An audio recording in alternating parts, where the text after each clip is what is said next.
À la demande de l'association Vin et Société, un professeur de Kedge Business School à Bordeaux et l'IFOP ont mené une enquête pour tenter de mieux comprendre les relations entre la génération Z et le vin. La génération Z, ce sont les jeunes nés entre 1996 et 2010. Ils représentent aujourd'hui 18% de la population en France et moins de 5% de la consommation de vin. Mais en 2030, ils pèseront pour un tiers de la population active du pays. Il est donc pertinent de s'y intéresser dès maintenant. D'autant plus que cette génération Z est très attentive à sa santé et a largement intégré le concept de modération.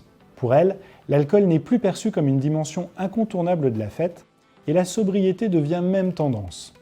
Ainsi, sur les réseaux sociaux, on peut voir fleurir, par exemple, des références au Soberversary, c'est-à-dire un anniversaire sans alcool. Pour les jeunes de 18 à 25 ans, boire du vin, c'est aussi faire partie d'un univers compliqué et peu accessible. Ils attribuent sa consommation aux plus de 50 ans, je vais le dire autrement aux vieux, à ceux qui peuvent dépenser au restaurant leur argent dans un verre qui coûte le même prix qu'un plat. Mais à contrario de ces freins, la génération Z exprime aussi une représentation positive du vin.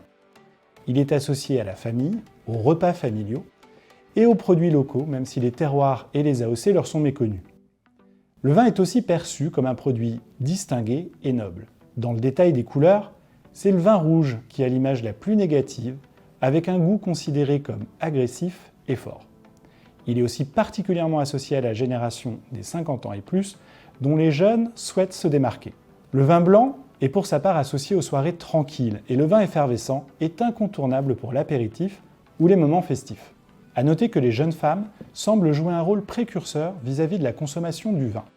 Pour elles, le vin est chic et distingué, mais elles ne cherchent pas à s'approprier le sujet en mode expert, comme le font certains hommes. Cette étude permet à la filière viticole française d'avoir des pistes pour mieux dialoguer avec la génération Z.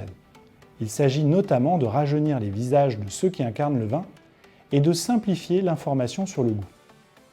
La classification des champagnes en 3 typologies du Syndicat général des vignerons va clairement dans ce sens.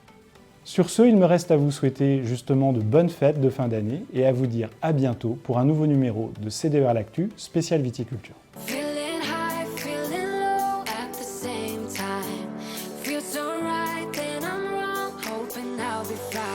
But I get up, I always do.